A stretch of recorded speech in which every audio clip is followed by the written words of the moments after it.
تو قرآن کی اتباع جب کی جائے گی تو وہ اندھی تقلید نہیں کہلائے گی، کیونکہ قرآن کا برحق ہونا ثابت ہے. باپ دادا کی جب تقلید کی جائے گی تو وہ اندھی تقلید کہلائے گی، کیونکہ باپ دادا کا برحق ہونا ثابت نہیں ہے. اس لیے قرآن کہتا ہے اولو کان آباؤہم لا یعقلون شیئا ولا یہتدون، اگرچہ تمہارے باپ دادا خود سیدھے راستے پر نہ ہوں. تو اللہ کہہ رہے ہیں کہ باپ دادا اگر سیدھے راستے پر نہیں ہیں تو ان کی اتباع کی تمہیں اجازت نہیں ہے، کیونکہ یہ اتباع اندھی تقلید کہلاتی ہے. تو تقلید کی دو قسمیں ہو گئی، ایک اندھی تقلید اور ایک تقلید علی وجہ البصیرہ. پتہ یہ چلا کہ باپ دادا اگر سیدھے راستے پر ہوں تو ان کی تقلید کرنا اندھی تقلید نہیں ہے، یہ وہی اتباع ہے جس کا قرآن نے حکم دیا ہے. تو اس لیے یہ جو آج کل چیزیں آ رہی ہیں نا مارکیٹ میں، آپ کو فقہا سے ہٹا رہے ہیں.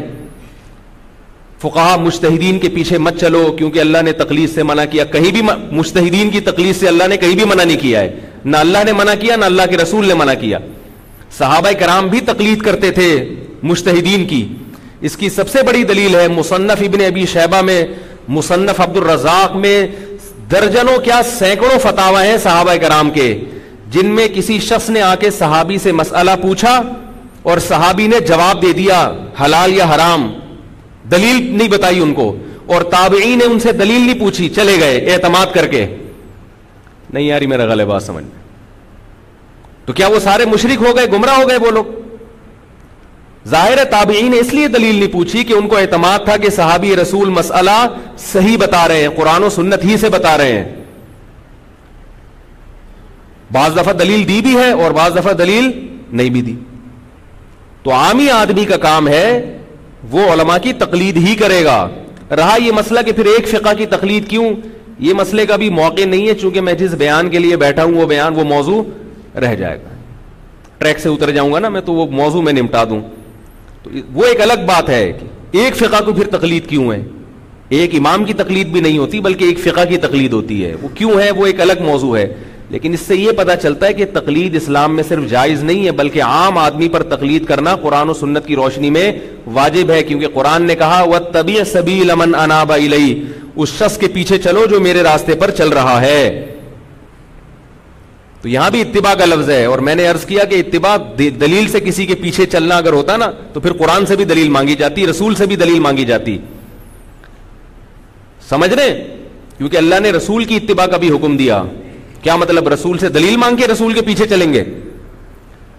یہ جو میں نے آیت پڑھی ہے قل ان کنتم تحبون اللہ، اے نبی ان سے کہہ دیجئے کہ اگر تم اللہ سے محبت کرتے ہو فاتبعونی، تو میری اتباع کرو. یہاں بھی اتباع سے مراد نبی کے پیچھے چلو بغیر دلیل کے. پولیس تو نہیں بلوانی پڑے گی بھائی. یہاں بھی تقلید ہی مراد ہے، نبی کی تقلید کرنی پڑے گی. وہ الگ بات ہے کہ اصطلاح میں اس کو تقلید کہا نہیں جاتا، کیونکہ لوگ پھر کبھی اصطلاح نکالتے ہیں کبھی لغوی معنی کنفیوز کر دیتے ہیں عوام کو. کبھی کہتے ہیں تمہارے بزرگوں نے خود لکھا ہے تقلید الگ چیز ہے اتباع الگ چیز ہے. بھائی بات کی ایک ٹرم بن گئی تقلید کہ فقہا کی جب اتباع کی جائے گی تو اس کو تقلید کہا جائے گا، اور ڈائریکٹ قرآن حدیث پہ چلا جائے گا تو اس کو اتباع کہا جائے گا. یہ بات کی اصطلاحات ہیں. قرآن سنت میں، قرآن و حدیث میں اتباع اور تقلید ایک ہی چیز کے دو نام ہیں. بات آئی سمجھ میں؟ جب قرآن سے دلیل لی جائے گی تو جو اتباع کی جائز ہونے کی دلیل وہی تقلید ہی کی جائز ہونے کی بھی دلیل ہے. وہ ویسے بھی ایک کامن سینس کی بات ہے. ایک صاحب ایک دفعہ میرے پاس آئے، مسئلہ پوچھا کہ میں سفر میں جو میری سفر کی نمازیں قضا ہوئیں، جب میں مقام پہ پڑھوں گا تو 2 پڑھوں گا یا 4 پڑھوں گا؟ میں نے کہا 2 پڑھیں گے. وہ چلے گئے. شام کو میری کسی سے بحث ہوئی، وہ کہنے لگے عالم کی تقلید حرام ہے. میں نے کہا انہوں نے تو میری تقلید کی. آج ظہر میں جس نے مسئلہ پوچھا تھا، ایک بالکل ٹماٹر بیچنے والا سادہ آدمی تھا، اس نے مسئلہ پوچھا کہ میں سفر میں ظہر کی 4 رکعتیں قضا ہو گئی تھیں، تو جب میں حضر میں پڑھوں گا تو 2 پڑھوں گا 4؟ میں نے کہا 2 پڑھو گے، سفر کی نماز سفر ہی رہتی. تو کیا وہ کافر ہو گیا؟ وہ گمراہ ہو گیا؟ کیونکہ میں نے اس کو دلیل تو دی نہیں. وہ صرف اسی اعتماد پہ اس نے پوچھا نا کہ مولوی صاحب ہیں صحیح بتا رہے ہوں گے. کیا خیال ہے؟ تو آپ لوگوں کو اتنی مشکلات کا لوگ صبح و شام علماء سے سینکڑوں مسائل پوچھتے ہیں. علماء ہمیشہ سے، صدیوں سے، آج نہیں ہو رہا، صدیوں سے جواب دیتے ہیں یہ جائز ہے یہ ناجائز ہے، طلاق ہو گئی یا نہیں ہو گئی. اور اگر آپ مولویوں پہ الزام لگاؤ نا کہ بھئی یہ بغیر دلیل کے جواب دے دیتے ہیں, تو پھر یہ الزام صحابہ پہ بھی لگے گا.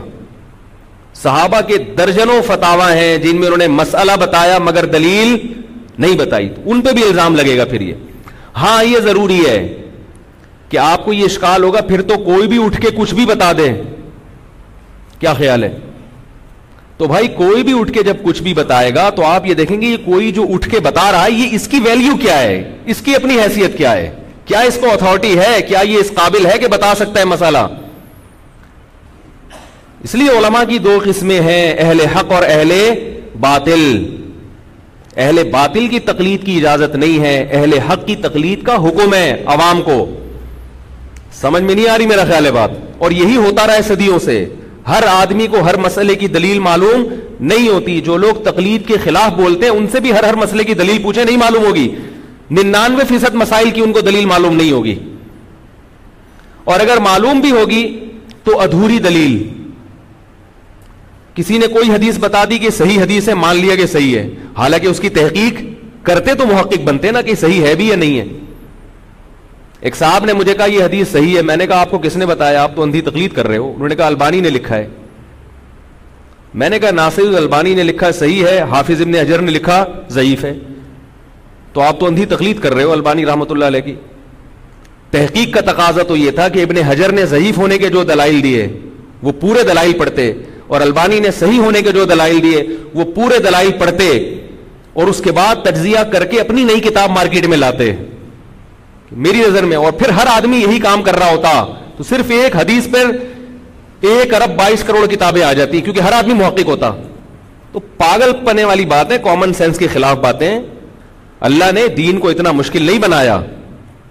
اس لیے آپ کو جس عالم پر اعتماد ہو آپ اس کی تقلید کریں, قیامت میں انشاءاللہ پار ہو جائیں گے. انما شفاء العی السؤال, آپ صلی اللہ علیہ وسلم نے فرمایا کہ جو آدمی عاجز ہو علم سے اس کی شفا ہے سوال کرنے میں. جو خود علم سے عاجز ہے وہ کسی سے سوال کر لے تو اس کے لیے کافی ہے. سمجھ میں نہیں آ رہی میرا خیال ہے بات؟ اب یہ موضوع چل پڑا ہے تو تھوڑا سا میں لگا دوں, کیونکہ مجھے پتا ہے یہ نیٹ پہ اپلوڈ ہو جائے گا کلپ بن کے, اور پھر جو اس پہ گالیاں آئیں گی, پھر یہ سوال پھر وہ سوال.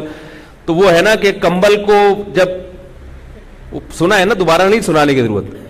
اب ہم نے دریا میں چھلانگ لگائی تھی کمبل پکڑنے کے لیے, اب کمبل نے مجھے پکڑ لیا ہے.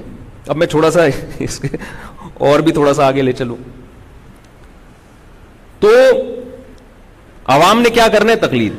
ہاں یہ ضروری ہے کہ کس کی کر رہے ہیں تقلید, کس کی کر رہے ہیں. کوئی بھی اٹھ کے آ جائے اس کی تقلید کی جائے گی ایسا نہیں ہے, یہ جائز نہیں. تو مسائل یہاں سے کھڑے ہوئے ہیں. اللہ تعالیٰ نے ہر شخص کو اتنا ملکہ دیا ہے, اتنی صلاحیت دی ہے کہ وہ یہ فیصلہ کر سکتا ہے کہ صحیح کیا ہے اور غلط کیا ہے.